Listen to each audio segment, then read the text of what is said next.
Hello my dear friends, you're on the Military Summary channel. In this video we're going to discuss the most important events that took place during the previous 12 hours. We have a lot of very interesting updates, so let's start. And first we're going to talk about another massive missile and drone strike attack that took place during the previous night between the 29th and the 30th of October of 2025. And this morning this map was published. And here we can see the approximate routes of Russian missiles and Russian drones that were attacking the territory of Ukraine. And as you can see, this time they didn't attack just the eastern part or just the central part of Ukraine. They attacked the entire territory of Ukraine. Especially the Russians focused their attention on the western part of the state. At the moment, impacts have been reported at the following locations in western Ukraine: Dobrotver thermal power plant, Lvov region, Burtyshin thermal power plant, Kalush combined heat and power plant, Ivano-Frankovsk region, Ladizhin thermal power plant, Vinnytsia region. So the Russians attacked four objects of critical and energy infrastructure in the on the western part of Ukraine, and we understand that the Russians are trying to force Ukraine and to force European Union to capitulate and to accept Russia's demands. And the Russians carry out this attack almost at the same time when the Western media published a 12-point peace plan of the European Union for Ukraine and the Russian Federation. So this is the 12-point peace plan. Ceasefire to begin 24 hours after both parties accept the plan. Freezing of the current front line. Monitoring to start immediately under the leadership of the United States of America. Ukraine and the Russian Federation to agree on a non-aggression pact. Zaporozhye nuclear power plant to be handed over to a third party, then returned to Ukraine. Cancellation of symbolic sanctions against the Russian Federation. Agreement on the final line of confrontation, including arrangements for territories administered by the Russian Federation. Ukraine to receive international security guarantees, details unspecified. Ukraine and the Russian Federation to enhance mutual understanding and respect for linguistic, cultural and religious diversity. Start of negotiations on the administration of territories taken by the Russian Federation. Gradual lifting of sanctions against the Russian Federation as the plan is implemented. Ukraine and the Russian Federation to agree on compensations while the West unfreezes assets. So telling the truth, I don't see and I haven't seen even a single paragraph that will probably fit Russia's requirements or demands. Maybe just one, and we are talking about the 9th paragraph when Ukraine and the Russian Federation will enhance mutual understanding and respect for linguistic, cultural and religious diversity. So this paragraph means that most likely Ukraine will allow people to use Russian language across Ukraine. Maybe Ukrainians will stop attacking the Russian church, and maybe Ukraine will start attacking Russian history. So this is the only that goes in Russian favor, but everything else goes completely in Ukrainian favor. Not specified, no specifications regarding the guarantees, security guarantees, strange situation with the Zaporozhye nuclear power plant, and of course freezing of the current front line. Russians will not accept anything of this and they will continue. Now let's discuss the situation on the ground. During the previous 12 hours we received lots of very interesting updates. And first let's talk about the Zaporozhye direction. During the previous 24 hours the Russians published this video. And here we can see how Russians managed to discover positions of the armored forces of Ukraine in the northwestern direction from the Zaporozhye front line. And when the Russians discovered the concentration of Ukrainian vehicles and tanks, they attacked this territory with Iskander missiles. Ukrainians suffered losses and most likely lots of vehicles and equipment will not be able to get to the front line where the Russians are advancing. Furthermore, right before we started making this video, several sources reported that Russians managed to improve their positions and to capture another settlement on the Zaporozhye direction. So most likely this update we will discuss during the next video. Now let's talk about the city of Pokrovsk. During the previous 12 hours, the most important updates came exactly from this area. As you can see, the map has been adjusted significantly. So this is the situation by the beginning of the 30th of October of 2025, and from this perspective, from this configuration of the map, we have no doubts that the Ukrainians were completely caught in Cauldron by Russians without any chances for evacuation. So let's compare the map between the dates. So this is the situation by the end of the 28th of October of 2025. This is most likely, or maybe 27th of October. This is exactly a turning point in the battle for the Pokrovsk agglomeration. This is exactly the moment when Russians announced about the creation, or this is the first day of a Cauldron that was announced by Russians. By the end of the 28th of October, the Russians continued tightening the news around Ukraine positions.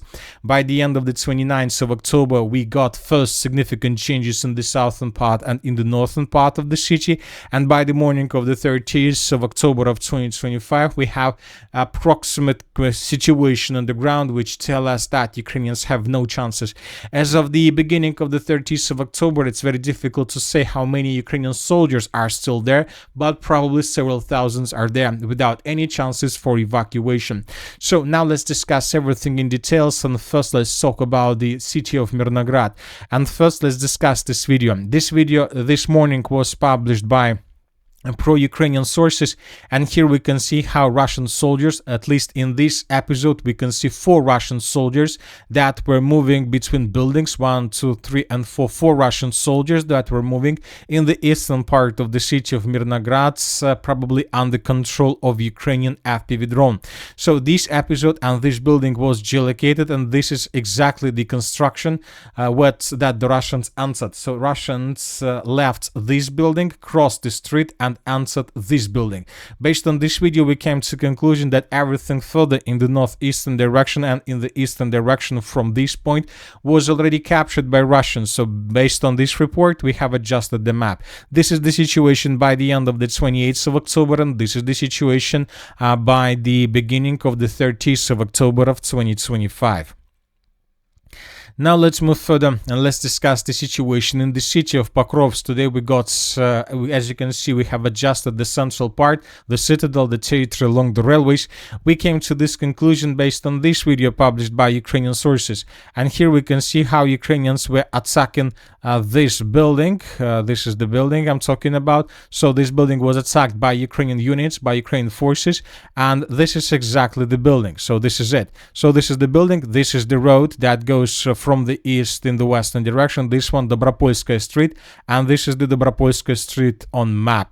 This is Shasseyna Street, and this is Shasseyna Street on this picture. So based on this video, we came to the conclusion that the Russians managed to secure the railway station and the territory along railways. Probably there are still, you know, that as for now, nobody knows for sure how exactly the situation in Pokrovsk looks like. The Ukrainians are saying us about one thing, the Russians are telling us completely different things, obviously. And one thing is clear, that there are lots of pockets of resistance across the city of Pokrovsk, lots of pockets, lots of Ukrainian groups that were encircled without any chances for evacuation. The Ukrainians can't move, they're under complete control of FPV drones. So we have colored this territory as a complete control of the armed force of the Russian Federation, but saying the truth, we believe that there are lots of positions that are still under control of Ukrainian forces, but they don't have any chances and don't have any possibilities for evacuation. Furthermore, we have lots of changes that were provided by different mappers. The Russians improved their positions to the west and northwest of the city of Pokrovsk. They began moving along M30 road and M32 road, and this is exactly the place where Russians yesterday raised their flag on the entrance to the city of Pokrovsk, and this is exactly the place. I would like to remind you that later Ukrainians destroyed the Russian flag, and the Russians from their side strike back and they attack the Ukrainian flag in the same area. So based on this video, we haven't adjusted anything today. It's just another clarification of the situation on the ground.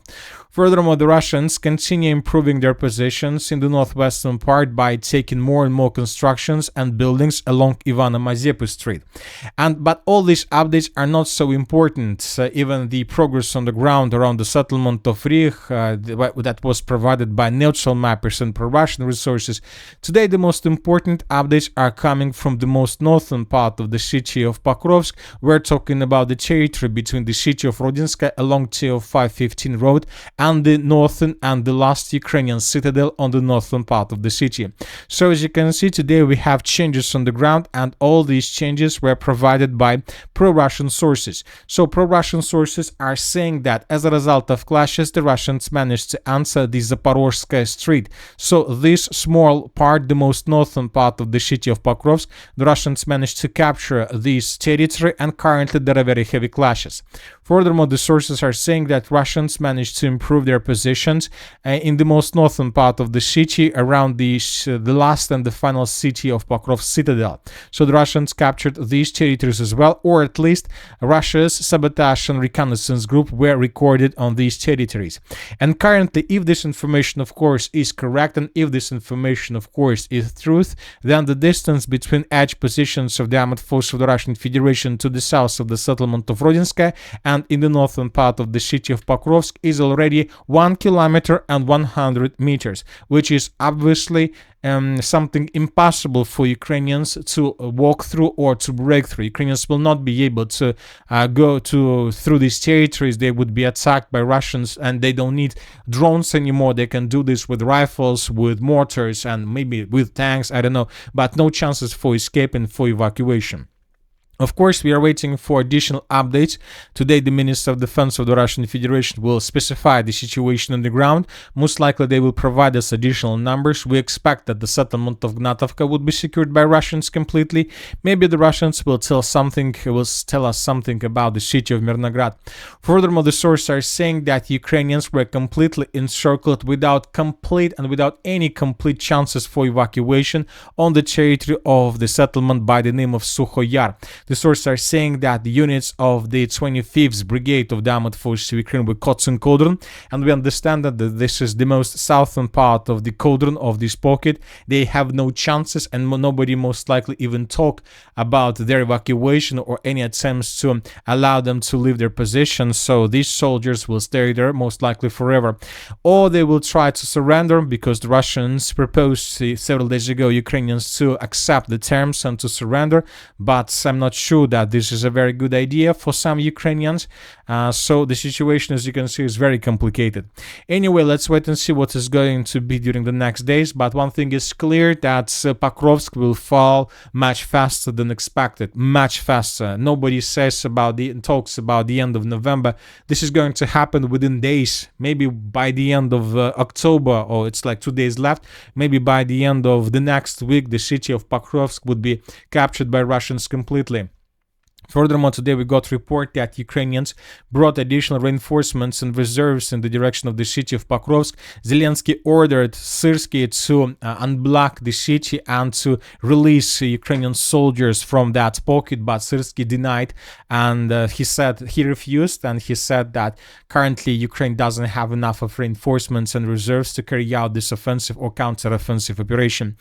At the same time, several sources reported that Ukrainians managed to restore control over the settlement of Dorozhny.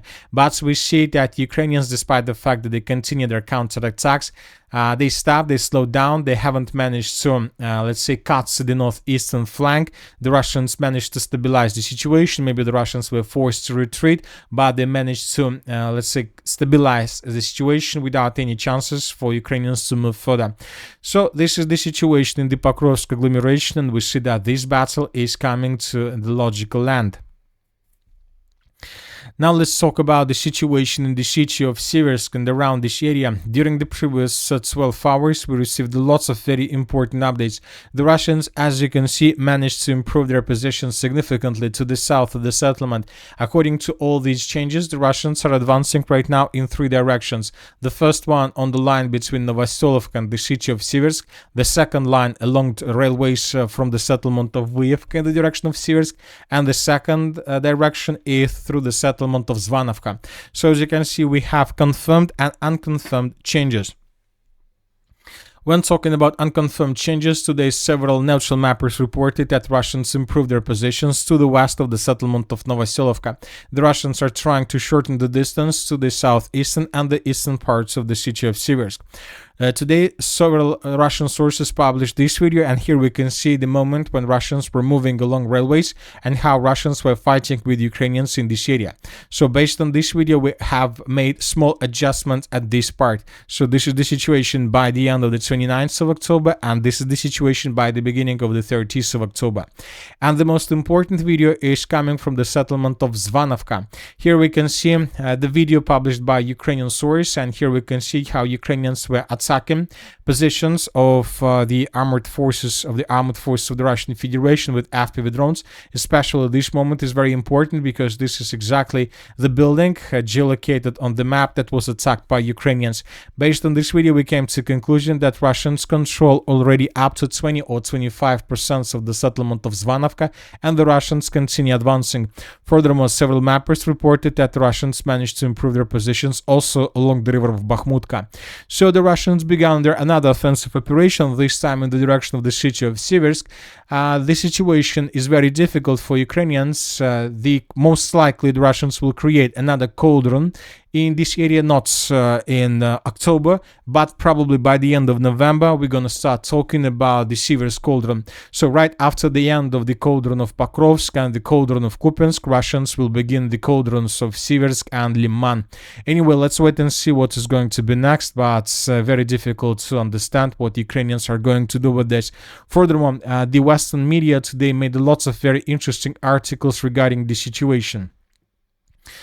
The Western media stated that's unpleasant to admit, but Ukraine will not hold out until spring. That was stated by the Times. As winter approaches, it becomes increasingly clear that it will be the last stronghold of Zelensky. Money for Ukraine's armament and heating is melting away. The West's willingness to support the war is fading. The defense of independent Kyiv has slid down their hierarchy of strategic emergencies. New US sanctions have effectively led to rising oil prices. So the Western media anymore doesn't believe that Zelensky will be able to hold Ukraine and hold lines during this upcoming winter. And that's it for today. For the short video, Military with Summary channel reminds we condemn any violence in the world. Thank you for watching. Subscribe to my channel, put your likes, join my Patreon, and have a good day. Bye bye.